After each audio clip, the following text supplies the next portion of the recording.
It does. You know, I haven't had to commentate at Xanadu, so or I got to commentate for like one set at Xanadu recently, but I want to do more. I just keep like,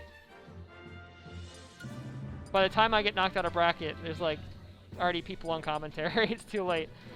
But that's enough about that. We got CT Thunder up. We got Shaymin up. Shaymin going with Ness. CT Thunder going with Roy. In cold, my apologies. We don't have the bracket up on a command just yet. That is on my to-do list, but let me just copy and paste that for you.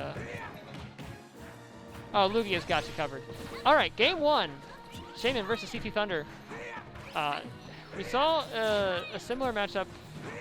Well, no, it really wasn't. Never mind. Ignore what I was about to say. Shaymin really just trying to hold him in space.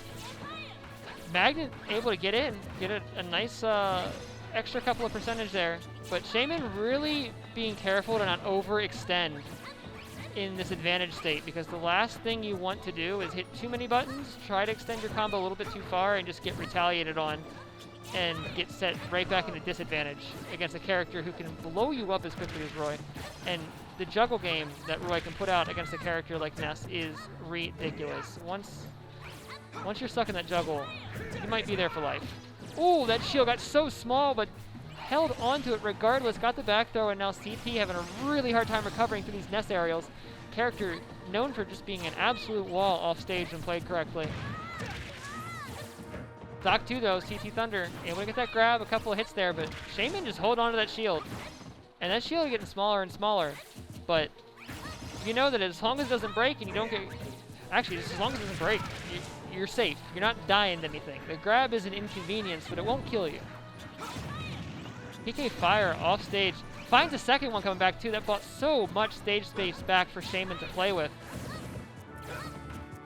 And just playing extra safe on shield on those platforms. The shield though looking a little small. Shaymin's got to rely on movement for a little bit to let that recharge, and you can see this is CT Thunder's moment to shine without that shield being there. He was able to get a couple of solid hits, rack up some percentage, but the shield's back now. That means Shaymin can go back to playing a little bit more aggressively, knowing he can hold shield if something bad happens. And yeah, it's just, it's just a little too high with that. I'm gonna get back aired for it. Stalling out there with the PK flash, trying to buy time. CT Thunder though, just again, just stand still. I'll wait for you. You're not gonna bait me into doing something stupid. I'm gonna, oh no. Well, I said that, but then wasn't able to quite punish the PK Thunder there. Just getting hit by that one tap was enough to send Roy a little bit too low to recover. Now CT Thunder working at a 2-stop deficit. Maybe not for long though. Up at tilt, almost killed off of the top. Not quite though. A lot of whiff moves here, but that time though, dodge makes the whiff. Makes the whiff grab. This is best of three in cold. I'm sorry, I totally. Oh, a tongue twister there. Way more patient now. This match is going so quick, and now Shaymin trying to slow it down just a little bit here. Definitely controlling the pace of this match. Knows he doesn't need to approach. And it's put, oh, the yo-yo gonna catch the ledge get up option there and take that last stock from CT Thunder. And working around that sword so well. Not really giving CT Thunder a chance to be in neutral for very long. But gotta admire how Shaymin's not over pushing the advantage. You're not seeing him try to go for some of these crazier, like longer nest strings that only work if you get the DI just right, or if they, you guess their option as you're coming back down, or that leave you in a bad spot when you come back to the ground.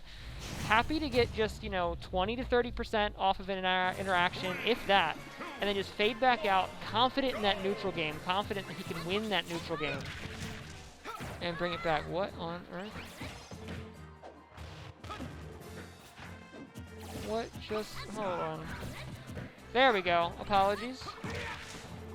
Game 2, CT finding a lot more success in this neutral game here. We saw this in the previous set with CT Thunder as well. Had a hard time that first game, and then found the adaptation game 2, and just looked so strong even in going into game 3 that was able to take the set by a pretty convincing margin. We might be seeing the same thing here. CT really moving around these nest aerials a lot better. That magnet, though, just allows Ness to move at some angles that you're just not expecting, and the PK Thunder keeping him safe back down to the ground here, too. Really using that for the juggle mix-up. It's able to connect this time, set CT up for another juggle situation there. Shaymin just adding on damage piece by piece.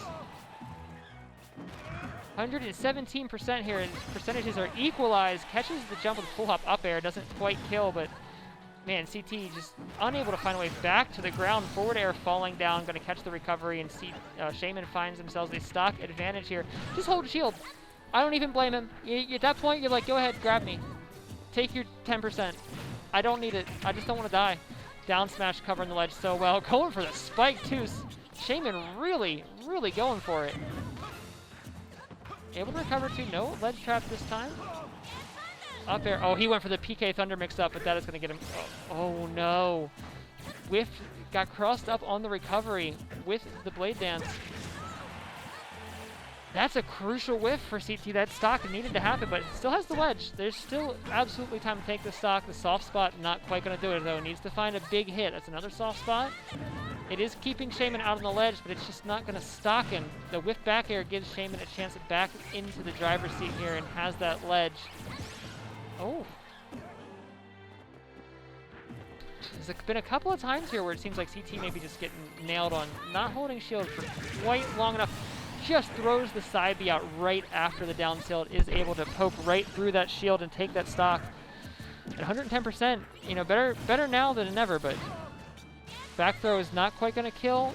Ness back throw used to be so much stronger. It's still strong, but like, that used to kill, I feel like. Am I wrong? I feel like that used to kill. Not in Ultimate, but like in 4? Absolutely. Up air going to catch CT's retreat back to the stage there. And now Shaymin once again working with a one stock advantage, but takes a sweet spot forward smash. It's a lot of percentage and still has to get past this ledge here. Get up attack. Solid. CT really just trying to find the space to make this hit there, but the movement coming out from Shaymin. Shaymin just constantly mixing up the movement, gets parried on the magnet, and that's a big punish out of that. When CT finally does find a break and is able to break Shaymin's spacing, you see that damage rack up quick. You see immediately a missed tech afterwards or a tech call afterwards. Another solid sweet spot hit, and that percentage racks up, but just it's a matter of finding enough of those before Shaymin solves this last stock, and with that percentage getting higher and higher, they're becoming to be more and more right answers for Shaymin here. Really so patient, waiting for that fall, but the whiff grab afterwards. A little rough. Back throw, not quite going to kill. Excellent DI there from CT. Waits out the PK flash, able to get back to the ledge, but this is a scary place to be. Yo-Yo going to catch the roll in, and Shaymin takes the set 2-0.